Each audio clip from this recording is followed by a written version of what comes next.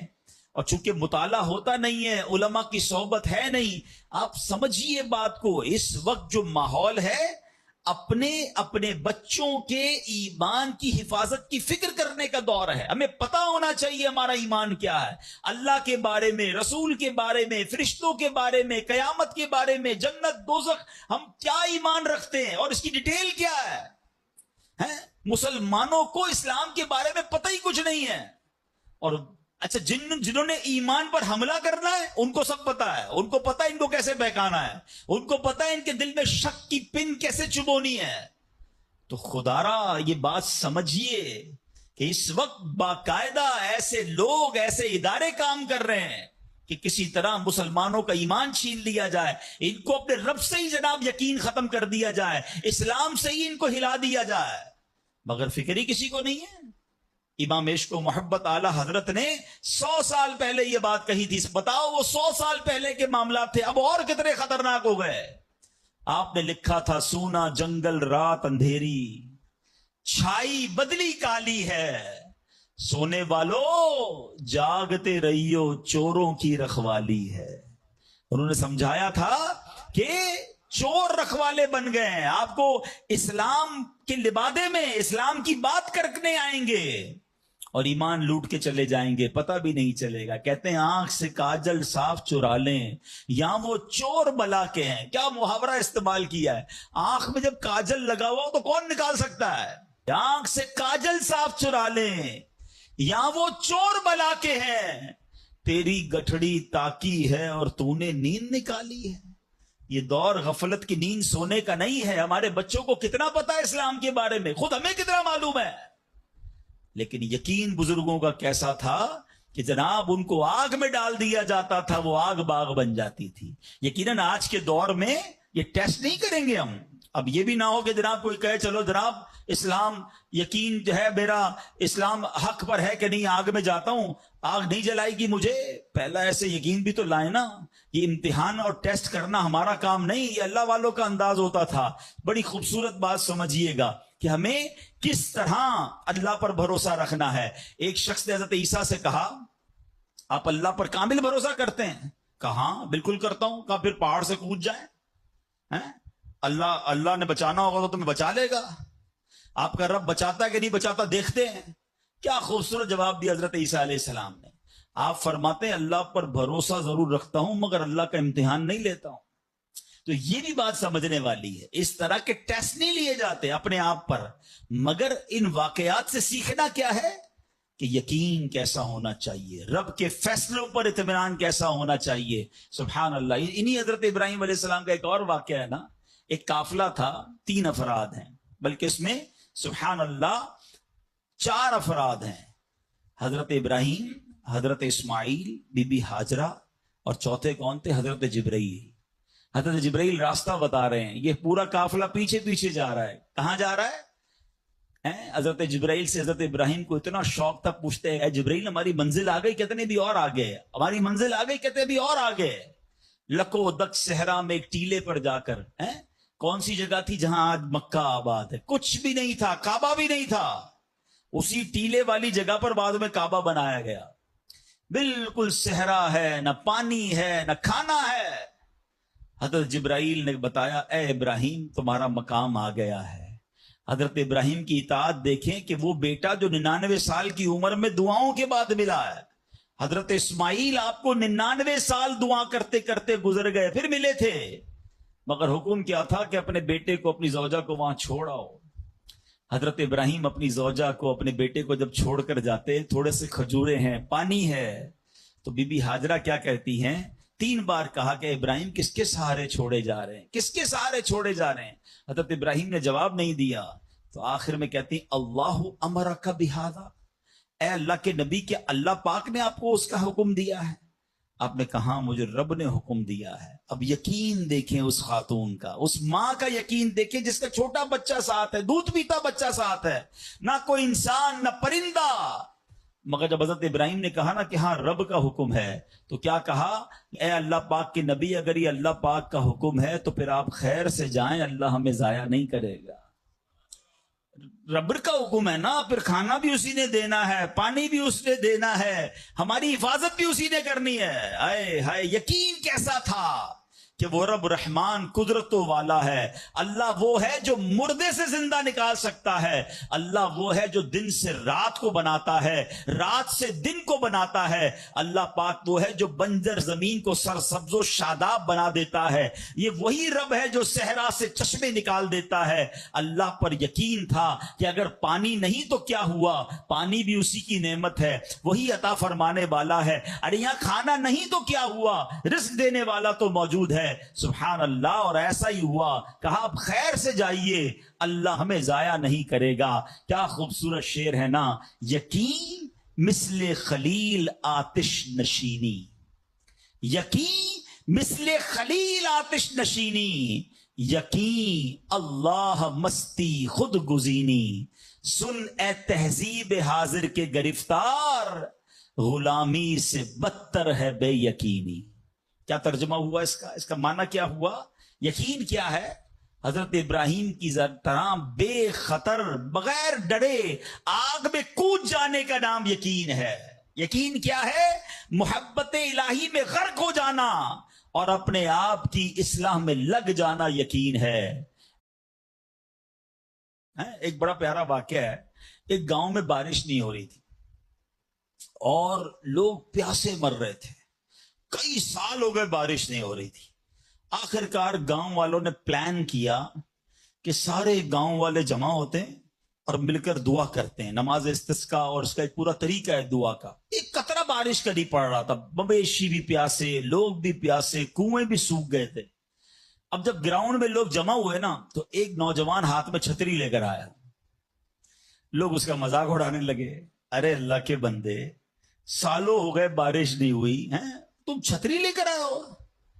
تو کہتا مانگنے کس سے آیا ہوں, اس رب نے بارش تو دینی ہے, واپسی کیا بھیگتا ہوا جاؤں گا. اور علماء کہتے ہیں جب دعا شروع ہوتی ہے تو اتنی بارش ہوتی ہے کہ پورا گاؤں بھیگتا جاتا ہے, وہ نوجوان چھتری کے سائے میں جا رہا ہے.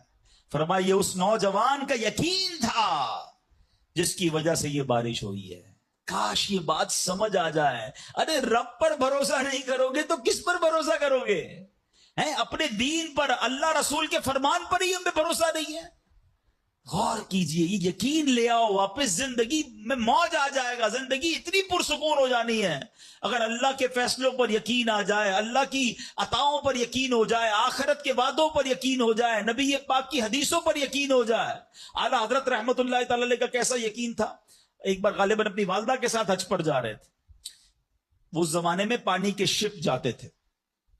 اتنا زبردست رف سی ہو گیا, طوفان آ گیا, لوگ ڈر گئے, کلمے پڑھنے لگے, یہاں تک کہ لوگوں نے کفن نکال لی ہے کہ چلو کفن پہن لے, ڈوبنے والا ہے جہاز.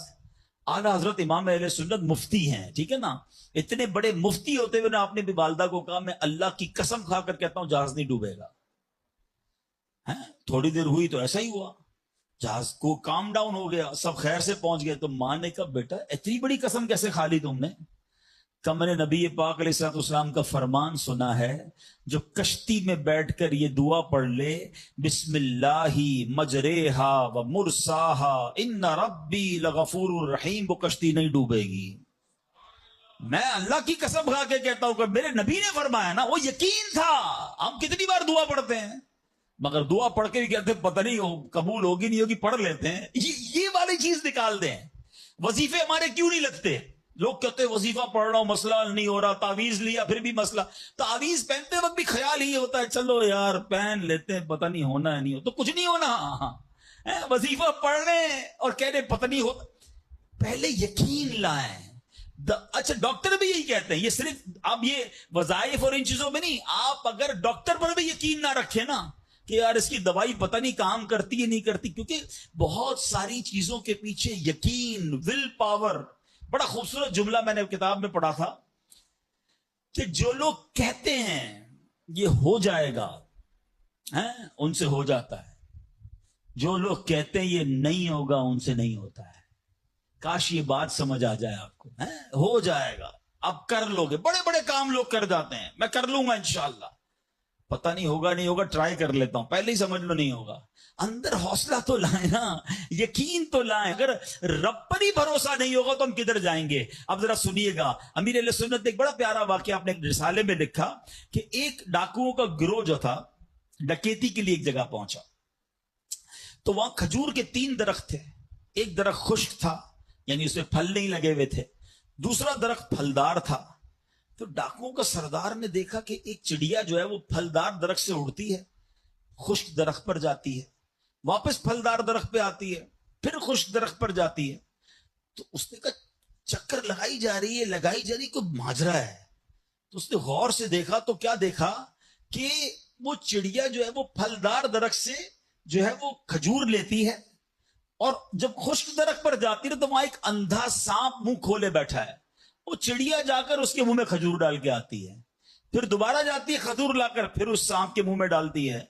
وہ جب ڈاکوؤں نے دیکھا تو وہ تو حیران ہو گیا، رونے لگ گیا کہ اے اللہ پاک، یہ وہ جانور ہے سانپ جس کو مارنے کا حکم تیرے پیارے حبیب علیہ الصلوۃ والسلام نے دیا ہے، کیونکہ یہ مسلمانوں کو تکلیف پہنچاتا ہے، مگر تو نے جب اس کی آنکھیں لی تو اس کے رزق کا انتظام کر دیا، اور ایک چڑیا کی ڈیوٹی لگا دی کہ وہ جا کر اس کو کھانا پہنچائے۔ تو میں تو اشرف المخلوقات ہوں، میں تیرے بندوں کو لوٹ رہا ہوں، اے اللہ تو میری توبہ قبول فرما، میں آئندہ ایسا نہیں کروں گا۔ یہ رونے لگا، اب یہ سوچ رہا ہے، سبحان اللہ۔ تو اللہ اکبر، غیب سے آواز آئی کہ اے فلاں، میری توبہ کا دروازہ کھلا ہوا ہے۔ ڈاکو کہتا ہے یا اللہ میں نے توبہ کی۔ پھر غیب سے آواز آئی ہم نے تیری توبہ قبول کر لی۔ اچھا، جب اس نے توبہ کی تو اس کے سارے ساتھی سن رہے تھے کہ سردار آپ نے توبہ کی، ہم نے بھی توبہ کی۔ کہا سوچو تو صحیح، ہم ڈکیتی کر رہے ہیں، ہم چوری کر رہے ہیں، رب جب اس اندھے سانپ کو روزی دے گا تو ہمیں کیوں نہیں دے گا؟ ہم اللہ کی قدرت پر یقین کیوں نہ رکھیں؟ سب نے توبہ کر لی۔ اب جب توبہ کر لی تو انہوں نے کہا کہ اب ایسا کرتے ہیں کہ حج کو چلتے ہیں۔ سارا قافلہ بنا کر ڈاکوؤں کا قافلہ توبہ کر کے چلا حج کرنے کو۔ جب مکہ پاک کے قریب پہنچے نا تو وہاں ایک نابینا بڑھیا تھی، وہ ہر قافلے والے سے اس ڈاکوؤں کے سردار کا نام لے کے پوچھتی تھی وہ بندہ آیا تو ڈاکوؤں کا جب قافلہ ہے تو کہا میں ہی تو وہ ہوں۔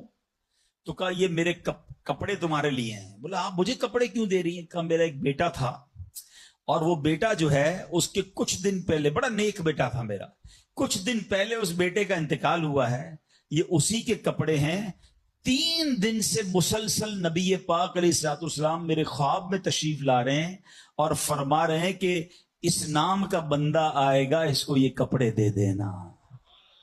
ہائے ہائے، ذرا سوچو تو صحیح، جب رب توبہ قبول کرتا ہے تو مرتبے کیسے بڑھا دیتا ہے۔ کاش یہ بات سمجھ آ جائے۔ اللہ سے بندہ جب دوستی کر لیتا ہے نا، اللہ پچھلے گناہ معاف فرما دیتا ہے، بلکہ اللہ راضی ہو جائے تو گناہوں کو نیکیوں میں بدل دیتا ہے۔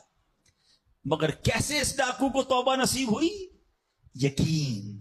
کاش حرام کمانے والا، سود کا کام کرنے والا، کاش رشوت لینے والا، ڈاکہ ڈالنے والا، چوری کرنے والا یہ سوچے کہ میں کیوں کر رہا ہوں، ملاوٹ کرنے والا سوچے اللہ پر بھروسہ تو رکھو یار، رب نے میرا نصیب لکھا ہوا، جو میرے نصیب میں مجھے مل کر رہے گا۔ کاش یہ بات سمجھ آ جائے۔ صدیق اکبر رضی اللہ تعالیٰ مسلمانوں کے پہلے خلیفہ، جب آپ نے یہ آیت پڑھی نا قرآن پاک میں، اللہ ارشاد فرماتا ہے وَمَا مِن دَابَّةٍ فِي الْأَرْضِ إِلَّا عَلَى اللَّهِ رِزْقُهَا، اللہ فرماتا ہے اور زمین پر چلنے والا کوئی جاندار ایسا نہیں جس کا رزق اللہ کے ذمہ کرم پر نہ ہو۔ آپ فرماتے کہ جب سے میں نے یہ آیت پڑھ لی، خدا کی قسم میں نے روزی کی فکر کرنا چھوڑ دی ہے، کہ جب اللہ نے ہر کسی کا رزق اپنے ذمے پہ لے لیا تو مجھے کس بات کی ٹینشن ہے۔ کاش ہمیں یہ بات سمجھ آ جائے کہ ہمیں اب ذرا غور کریں۔ ابھی یہ اجتماع ختم ہوگا، اگر میں آپ سب کو کہوں کہ بتائیں آپ کے لیے کیا دعا کروانی ہے، تو تقریباً 70-80% لوگوں نے پتہ کیا کہنا ہے، حضور روزی میں برکت کی دعا کر دیں، کاروبار میں برکت کی دعا کر دیں، نوکری نہیں لگ رہی اس کی دعا کر دیں۔ میں نہیں کہتا یہ دعا نہیں کرنی چاہیے، اللہ سے نہیں مانگیں گے تو کس سے مانگیں گے؟ لیکن کوئی تو کہے کہ میری ایمان پر موت کے لیے دعا کر دیں، میری قبر جنت کا باغ بن جائے اس کے لیے دعا کر دیں، میں آخرت میں جاؤں تو اللہ مجھ سے راضی ہو جائے اس کے لیے دعا کر دیں۔ فرق دیکھیں، میری اور آپ کی ٹینشن کیا ہے؟ دنیا، روزی، مال، حالانکہ اس کا وعدہ ہے، دانے دانے پر لکھا ہے کھانے والے کا نام، مجھے مل کر رہے گا، مگر اللہ نے مغفرت کا وعدہ نہیں کیا ہے۔ اس کی دعا کہاں ہے؟ اس کی ٹینشن کیوں نہیں ہے؟ ایسے کئی لوگ مجھے بھی ملے، آپ کو بھی ملے ہوں گے، یار رات کو نیند نہیں آ رہی، کیوں؟ بس یار کاروبار کی ٹینشن بہت ہے۔ کبھی زندگی میں ایک رات میری اور آپ کی ایسی گزری کہ اس ٹینشن میں نیند نہ آئی ہو کہ قبر میں جاؤں گا تو قبر جنت کا باغ بنے گی یا دوزخ کا گھڑا بنے گی؟ کلمے والی موت ملے گی کہ نہیں؟ جنت میں جاؤں گا یا دوزخ میں جاؤں گا؟ میزان عمل پر جب اعمال تولے جائیں گے، گناہ کا پلڑا بھاری ہوگا یا نیکیوں کا پلڑا بھاری ہوگا؟ یار آج جون جولائی کی گرمی، ہیٹ سٹروک کی باتیں ہو رہی ہیں، 50 ڈگری میں حال برا ہو گیا، سورج 1 میل پر جب ہوگا اور لوگوں کی پیاس زبان سے باہر زبانیں آئیں گی، مجھے جام کوثر نہ ملا تو میرا کیا بنے گا؟ کبھی اس کی ٹینشن، اس کا وعدہ نہیں ہے، یہ اللہ سے دعا کرنی ہے، اس کے لیے کوشش کرنی ہے۔ ساری زندگی ایک ہی ٹینشن، چھوٹا گھر ہے تو بڑا کرنا ہے، کاروبار کو وسیع کرنا ہے، اور آمدنی، اور میں نہیں کہتا دعا نہ کریں، کوشش نہ کریں، خدا نہ خواستہ اس کا کوئی یہ مطلب نہ لے کہ چلو بھائی اب تو اللہ نے اپنے ذمہ کرم پر لے لیا تو اب کوئی کام کاج نہیں کرنا، نہیں۔ دنیا عالم اسباب ہے، اسباب کا کشکول لے کر بارگاہ الہی میں جانا ہے اور توکل والے انداز میں دعا کرنی ہے، تو اپنی رحمت کے سمندر سے ہمارے اسباب کے کشکول میں وہ ہماری روزی عطا فرمائے گا۔ اسباب اختیار ضرور کرنے، مگر اسی فکر میں زندگی تو برباد نہ کر دینا کہ سارا صبح سے لے کر شام تک ایک ہی ٹینشن۔ بھروسہ رکھے رب پر، یقین رکھے رب پر۔ آج حال یہ ہے، بچہ پیدا ہو جائے تو ٹینشن، او ہو اب میرا بچہ ہو گیا، اس کی آگے پرورش میں کیسے کروں گا، اس کی تعلیم کا کیا ہوگا، اور خاص طور پہ بچی پیدا ہو جائے تو ایسے بدبخت لوگ ہیں کہ اب جناب بیوی کو برا بھلا کہہ رہے ہیں، خاندان میں جھگڑے ہو رہے ہیں بچی کی پیدائش پر کہ اب اس کی شادی کیسے ہوگی، یہ تو بوجھ آ گئی ہے، معاذ اللہ۔ سمجھ نہیں آتی کہ جس رب نے بچی دی ہے انشاءاللہ رزق بھی وہی دے گا، اسباب بھی وہی دے گا۔ ارے جب اس نے مجھے پالا ہے وہ اس کو بھی پالے گا۔ کیا خوبصورت بات علماء نے لکھی، جو رب ہاتھی کو من اور چونٹی کو کن دے سکتا ہے وہ مجھے بھی میرا رزق عطا فرمائے گا۔ آپ ذرا سوچیں تو صحیح، کس کو رزق دیتا ہے؟ حدیث پاک کا مضمون ہے تم اللہ پر بھروسہ کرو، جیسا بھروسہ کرنے کا حق ہے وہ تمہیں ایسے روزی دے گا جیسے پرندوں کو روزی دیتا ہے۔ پرندوں کو سمجھتے کتنی کیسے روزی ملتی ہے؟ کبھی گھونسلے دیکھیں پرندوں کے؟ اچھا پہلے تو یہی نہیں پتا کراچی والوں کو تو پرندے دیکھنے کو نہیں ملتے، ہم نے درخت کاٹ کے پورا شہری کنکریٹ کا جنگل بنا دیا، ورنہ یہ پوچھے بزرگوں سے، ہم بھی چھوٹے تھے تتلیاں بھی دکھتی تھی، صبح مدرسے اسکول جاتے تھے تو کوئل کی آواز بھی آتی تھی، اب تو کراچی والوں کے ہارن کی آواز آتی ہے ہم کو۔ اب تو یہ پرندے بھی چلے گئے، کہاں چلے گئے؟ ہم نے درخت کاٹے، ہمیں نظر ہی نہیں کہ درخت ہے کیا۔ آج گاڑی پارک کرنے کے لیے ہر بندہ درخت کا سایہ ڈھونڈ رہا ہے مگر درخت لگاتا نہیں ہے۔ کاش یہ بات سمجھ آ جائے کہ جتنے درخت لگتے جائیں گے شہر یا ملک خوشگوار بھی ہوگا، موسم بھی کول ڈاؤن ہو جائے گا۔ یہ جو آج ہم کہتے ہیں نا اتنی گرمی بڑھتی جا رہی ہے، اس کی ایک بڑی وجہ یہ ہے، یہ میرا موضوع نہیں ہے، لیکن جو موسم کا تغیرات، کلائمیٹ ڈس آرڈر ہے، کاش یہ بات سمجھ آئے کہ پلانٹیشن نہیں ہم کر رہے، ہم پودے نہیں لگاتے بلکہ پودے کاٹ دیتے ہیں۔ کتنے درخت کاٹے، کتنے جنگل ختم کر دیے ہم نے۔ الحمدللہ دعوت اسلامی کا شعبہ FGRF، ہم اب پلانٹیشن ہم کرتے چلے جا رہے ہیں، 30 لاکھ پودے لگائے، مگر یہ تھوڑے ہیں۔ کاش میری یہ بات لوگ سن رہے ہوں کہ اگر آپ نے اپنے آنے والی نسلوں کو خوشگوار موسم دینا ہے، اچھے حالات دینے ہیں، ٹھنڈی چھاؤں دینی ہے، آکسیجن کی فیکٹریاں دینی ہیں، تو ہم سب کو کم از کم ایک پودا لگانا چاہیے۔ 24 کروڑ پاکستانی سب صرف ایک پودا لگائیں اور اس پودے کو درخت بنائیں، صرف پودے کو بچے کی طرح پالیں۔ آپ یقین کریں ہمارا ملک ایک پورا ملکی باغ بن جائے گا۔ تو اب ذرا سوچیں کہ ہمیں یہ بات سمجھنی ہے کہ یہ گھونسلے، یہ جو حدیث میں سنا رہا تھا، بات کہاں سے چلی کہ اللہ پرندوں کو کیسے رزق دیتا ہے۔ آپ کو پتا پرندے کتنے؟ ایک تحقیق کے مطابق اس دنیا میں جتنے انسان ہوتے ہیں نا ملٹی پلائی بائی 10 جانور ہوتے ہیں. اگر 800 کروڑ انسان ہیں, 8 ارب کے قریب آبادی ہو گئی دنیا کی, 800 کروڑ, 8 ارب, تو آپ سمجھو کہ 80 ارب جانور ہیں دنیا میں. اور کہا جاتا ہے ملٹی پلائی بائی 10 کریں اس کو تو اتنے پرندے ہوتے ہیں. یعنی اس کا مطلب 800 ارب کم و بیش پرندے ہیں دنیا میں. آپ نے پرندوں کے گھونسلے دیکھے کبھی کہ جب گھر سے صبح اڑتے ہیں نا اپنے گھونسلے سے, سب کے پیٹ خالی ہوتے ہیں, گھونسلے میں کوئی کبڈ نہیں ہوتی ہے, کوئی شام کا دوسرے دن کا چارہ نہیں ہوتا ہے, بچے چھوٹے چھوٹے چھوڑ کر جاتے ہیں. مگر یہ 800 ارب پرندے جب شام کو گھونسلے میں آتے ہیں, اللہ سب کو رزق دے چکا ہوتا ہے. کوئی پرندہ دنیا میں بھوکا نہیں سوتا. کیا خوبصورت بات, سمجھو اس کو اس کا مزہ لو نا. رب ہاتھی کو من دیتا ہے, اس کو ہاتھی کو کتنا کھانا چاہیے, دنیا میں کتنے ہاتھی ہوں گے, اس کو روز کے منو کھانا مل جاتا ہے. اور چونٹی کو کن چاہیے ہوتا ہے چھوٹا سا, وہ رب اس کو کن بھی دے دیتا ہے, پرندوں کو روزی دے دیتا ہے.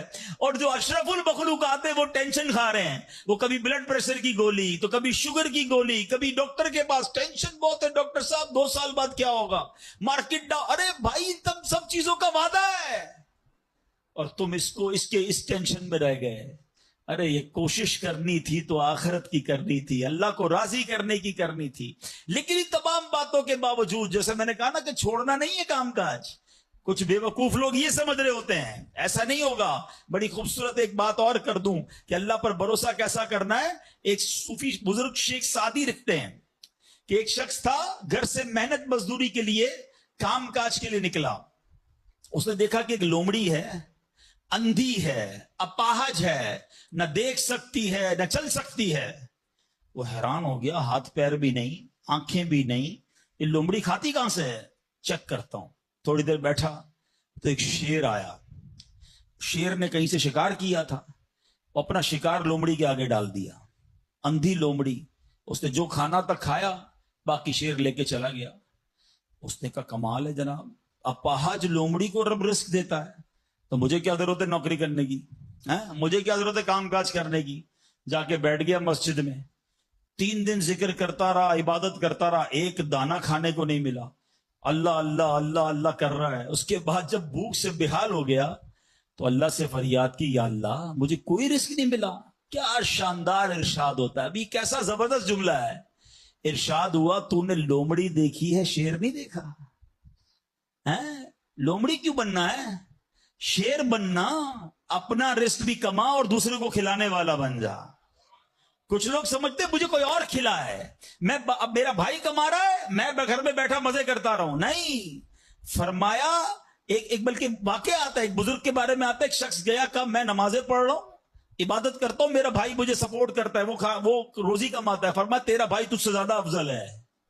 اللہ کو یہ پسند ہے کہ بندہ اپنے ہاتھ سے کمائے, کسی پر ڈیپینڈیبل نہ رہے, کسی پر بوجھ نہ رہے. یہ شریعت کو محمود ہے. کوشش کرنی ہے, پھر اس کے بعد اللہ پر چھوڑ دینا ہے. کوشش سے انکار نہیں ہے, مگر صرف کوشش کرتے کرتے نمازیں بھی جا رہی ہیں, بھروسہ بھی رب پہ جا رہا ہے, یقین بھی ختم ہو رہا ہے, صبح سے شام مال کما رہا ہے, یہ پسندیدہ نہیں ہے. تو ان دونوں چیزوں میں فرق کرنا ہے اور اللہ پر یقین رکھنا ہے. پھر دیکھیں انشاءاللہ کیسے دنیا اور آخرت کی برکتیں ملتی ہیں. تو بہرحال میرے پیارے اسلامی بھائیوں, کاش یقین مل جائے تو پھر دیکھیں یقین کیسے کام بناتا ہے. امام حسن بصری نے ایک حدیث پاک بیان کی. آپ فرماتے ہیں, حدیث سنیے گا. پیارے آقا علیہ الصلوۃ والسلام فرماتے ہیں, لوگوں کو اس دنیا میں سب سے بہترین چیز یقین اور عافیت عطا کی گئی ہے. لہذا اللہ پاک سے ان دونوں چیزوں کو سوال کیا کرو. اللہ سے یقین مانگے اور اللہ سے عافیت مانگے. امام حسن بصری جب حدیث پاک بیان کی نا تو فرمایا, رسول اکرم علیہ الصلوۃ والسلام نے سچ فرمایا, یقین ہی کی برکت سے جنت ملتی ہے, یقین ہی کی برکت سے آدمی جہنم سے دور بھاگتا ہے, یقین ہی کی برکت سے فرائض پورے ادا کرتا ہے, یقین ہی کی برکت سے آدمی ایمان پر ثابت قدم رہتا ہے, اور عافیت میں بڑی بھلائی رکھ دی گئی ہے.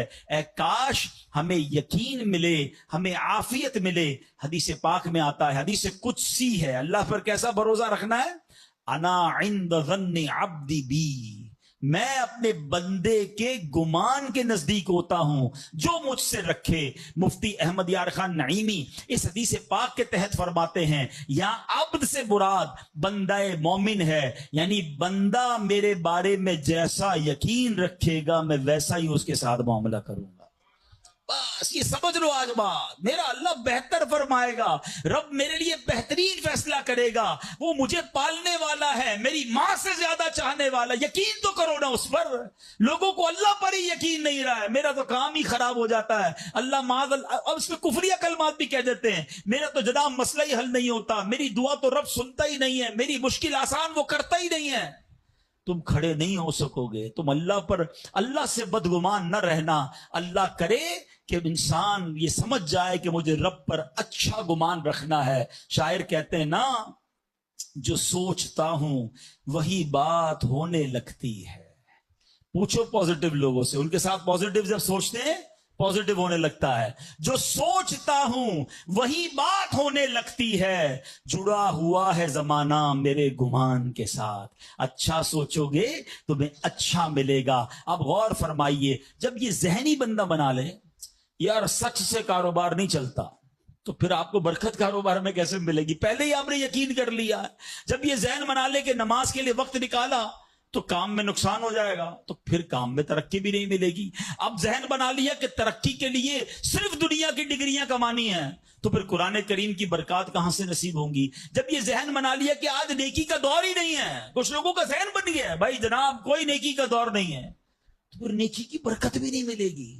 ذہن پازیٹیو رکھیں، ذہن اچھا رکھیں، انشاءاللہ آپ دیکھیں آپ کے ساتھ اچھا ہونا شروع ہو جائے گا. میرے پاس وقت کم ہے ورنہ اس پر تو پوری ریسرچ موجود ہے. آپ پازیٹیو سوچتے ہیں تو پازیٹیو انرجیز آپ کی طرف متوجہ ہو جاتی ہیں. اب تو سائنس بھی کہتی ہے نیگیٹو سوچتے ہیں تو نیگیٹو انرجیز آپ کی طرف متوجہ ہوتی ہیں. آپ ڈی مورلائز ہونا شروع ہو جاتے ہیں، آپ کے حوصلے ٹوٹنا شروع ہو جاتے ہیں. اور جس کو ول پاور کہا جاتا ہے، جس کو اچھا سوچنا کہا جاتا ہے، اگر بندہ یہ کرنا شروع کر دے پھر دیکھیں اس کے کام کیسے بن جاتے ہیں. تو اللہ کرے کہ بھئی یہ بات سمجھ آ جائے کہ ہمیں اپنے رب سے انشاءاللہ یقین حاصل کرنا ہے. حضرت خالد بن معدان رحمت اللہ تعالی علیہ فرماتے ہیں تعلموا الیقین کما تعلموا القرآن، یعنی یقین کو بھی ایسے ہی سیکھا کرو جیسے قرآن سیکھتے ہو. میں نے بھی اسے سیکھ کر حاصل کیا ہے. سبحان اللہ. اب یقین سیکھنے کے لیے، یقین حاصل کرنے کے لیے علماء نے بڑے طریقے لکھے. پہلے تو بندہ دعا کرے کہ اے اللہ مجھے اپنا یقین عطا فرما. بڑی پیاری دعا حضرت ابوبکر صدیق کیا کرتے تھے، اللہم حب لی ایمانا و یقینا و معافاتا و نیہ. اے اللہ مجھے پکا ایمان، پختہ یقین، عافیت اور سچی نیت عطا فرما. اللہ پاک سے دعا کرتے رہیں اور ایسے لوگوں کے ساتھ رہیں. آخری بات کر لیتا ہوں جناب، پرابلم پتہ کیا ہے؟ ڈی مورلائز بندہ پتہ کہاں ہوتا ہے؟ اس کا یقین متزلزل کب ہوتا ہے؟ وہ کیسے شک اور شبے والی لائف میں آ جاتا ہے؟ یہ صحبت سے ملتا ہے. آپ جب اللہ پر پکا یقین کرنے والے لوگوں میں بیٹھتے ہیں نا، آپ کا یقین بھی بڑھنا شروع ہو جاتا ہے. یار اس کو اللہ پر کتنا بھروسہ ہے. بیمار ہے پھر بھی کہتا ہے میرا رب کریم ہے، پریشان ہے پھر بھی کہتا ہے اللہ کی رضا پر راضی ہوں، میرا رب سب ٹھیک کر دے گا. جب ایسے لوگوں کے ساتھ آپ بیٹھتے ہیں نا، آپ کا یقین توکل بھی مضبوط ہونا شروع ہو جاتا ہے، بندہ اسٹرانگ ہونا شروع ہو جاتا ہے. اور جب بندہ بیٹھتا اٹھتا ہی ایسے لوگوں میں ہے جو ہر وقت مایوسی کی باتیں کرتے ہیں، ہر وقت جناب آنے والے خطرات اور پریشانیوں کا ہی ذکر کرتے رہتے ہیں، ارے بھائی کچھ نہیں ہونا، سب برباد ہو گیا ہے، سب ختم ہو گیا. ان کے پاس جب بیٹھو ایسا لگتا ہے سب کچھ تباہ ہونے والا ہے. ایسے لوگوں کے ساتھ نہ بیٹھیں، حوصلے والے لوگوں کے ساتھ بیٹھیں، توکل والے لوگوں کے ساتھ بیٹھیں، اللہ سے محبت کرنے والوں کے ساتھ بیٹھیں. پھر دیکھیں انشاءاللہ آپ کے کام کیسے سیدھے ہو جائیں گے. ایک آخری بات چلے کر لیتا ہوں، اللہ پر بھروسہ، اللہ کے فیصلوں پر یقین کیسے حاصل ہو؟ مجھے یہ کیسے پتا چلے کہ یار یہ چیز میرے لیے بہتر ہے؟ میں نے کئی بار اپنے بیانات میں یہ اگزامپل دی ہے، میں دوبارہ دے دیتا ہوں شاید کسی کے دل پر اثر کر جائے. میں مثال دیتا ہوں. ہمیں بعض اوقات بندہ پتہ ہے اللہ سے یقین کہاں ٹوٹتا ہے؟ جب بندہ دعائیں مانگتا ہے، التجائیں کرتا ہے، بڑی رو کر التجا کرتا ہے، مصیبت میں ہوتا ہے، اس کو کوئی چیز چاہیے ہوتی ہے اور اس کو نہیں ملتی ہے، تو بندہ کہتا ہے رب تو میری سنتا ہی نہیں ہے. اتنی دعائیں کی، مسجد میں جا کے کی، مکے مدینے میں جا کے کی، فلاں بزرگ سے بھی دعا کرے، نہیں ہو رہا میرا کام۔ جب بندے کا کام نہیں ہوتا نا تو اس کو لگتا ہے کہ یار میں اللہ پر کیسے بھروسہ کروں، یہاں جا کر شیطان حملہ کرتا ہے۔ اب آئیے اس وسوسے کو کیسے ختم کریں۔ آپ میں سے کئی ایسے مجھے نظر آ رہے ہیں جو والد ہوں گے یا بڑے بھائی ہوں گے، آپ کا کوئی چھوٹا بیٹا یا چھوٹا بھائی ہو اور بیمار ہو جائے، اس کو بخار ہو جائے، گلا خراب ہو جائے، اور وہ رونے لگے کہ ابو میں نے آئس کریم کھانی ہے، میں نے ٹھنڈا شربت پینا ہے۔ اچھا بتائیے، آپ اسے ٹھنڈا شربت پلائیں گے؟ وہ رو رہا ہے آپ کے سامنے، آئس کریم کھلائیں گے اسے؟ جواب دیجئے، نہیں، وہ رونے دیں گے آپ اس کو۔ آپ کا ایک دوست برابر میں بیٹھا ہو اور کوئی کہے یار کیسے ظالم ابو ہیں، بچہ رو رہا ہے، دے دینا اسے آئس کریم، تو آپ ایک جواب دیتے ہیں، میں والد ہوں، مجھے پتا ہے اس کو کب کیا دینا ہے۔ ایسا ہی ہے نا؟ اب ذرا دل پر ہاتھ رکھ کے میرا جملہ سننا، تم والد ہو، تمہیں پتا ہے بیٹے کو کب کیا دینا ہے، میرے مالک کو نہیں پتا مجھے کب کیا دینا ہے۔ میں رو رہا ہوں، میں گر گڑا رہا ہوں، میں تڑپ رہا ہوں، وہ نہیں دے رہا، ارے یہی بہتر تھا۔ ہو سکتا ہے کہ میں جو مانگ رہا ہوں مجھے مل جاتا تو وہ میرے لیے اور برا ہوتا۔ علماء کہتے کسی کا امیر ہونا اس کے لیے اچھا ہے، کیونکہ وہ غریب ہوگا تو وہ ایمان سے متزلزل ہو جائے گا۔ کسی کا غریب ہونا اس کے لیے اچھا ہے، کیونکہ اگر اسے مال دے دیا جائے گا تو اس کا ایمان چلا جائے گا، وہ غلط کاموں میں پڑ جائے گا۔ کسی کو اولاد دینا اس کے لیے اچھا ہے، اور کسی کو بے اولاد رکھنا اس کے لیے اچھا ہے۔ ہو سکتا ہے بیٹا ایسا ہونے والا ہو جو بڑا ہو کے باپ کو ہی مار کے گھر سے نکال دے۔ کیا ہم نے نہیں دیکھے ایسے واقعات؟ ایسی اولاد نہیں دیکھی جو ماں باپ کو قتل کر دیتی ہے؟ لوگ کہتے ہیں اس سے بہتر تو بچہ ہی نہ ہوتا۔ ارے رب بہتر جانتا ہے مجھے کیوں بیٹا نہیں مل رہا، مجھے کیوں بیٹی نہیں مل رہی، مجھے کیوں اولاد نہیں ہو رہی، مجھے کیوں مال نہیں مل رہا، میں اب تک گھر کیوں نہیں لے سکا۔ ہو سکتا ہے میرے رب نے اس کے بدلے میرے لیے بہت ساری نعمتیں رکھی ہوں۔ کاش یہ بات سمجھ آ جائے۔ مجھے ایک بات بتاؤ نا، میری ماں، آپ کی ماں، دنیا میں سب سے زیادہ ہم سے پیار کون کرتا ہے؟ ہماری ماں کرتی ہے۔ کبھی ماں ہمارے لیے غلط فیصلہ کر سکتی ہے؟ نہیں کر سکتی۔ ارے جو ماں میرا اچھا سوچتی ہے، اس ماں کے دل میں جس نے ممتا ڈالی ہے، جو کروڑوں ماؤں سے زیادہ مجھے چاہنے والا ہے، وہ میرے بارے میں کیوں نہ اچھا فیصلہ فرمائے گا۔ کاش یہ یقین آ جائے کہ جو رب نے کیا ہے وہی بہتر کیا ہے۔ سبحان اللہ۔ زندگی کا ایک اصول بنا لو، میرا کام، جب آپ کا کام ہو جائے نا تب بھی کہو اللہ کا شکر ہے، اور جب کام نہ ہو کہو جب بھی اللہ کا شکر ہے۔ میرے لیے یہی بہتر ہوگا۔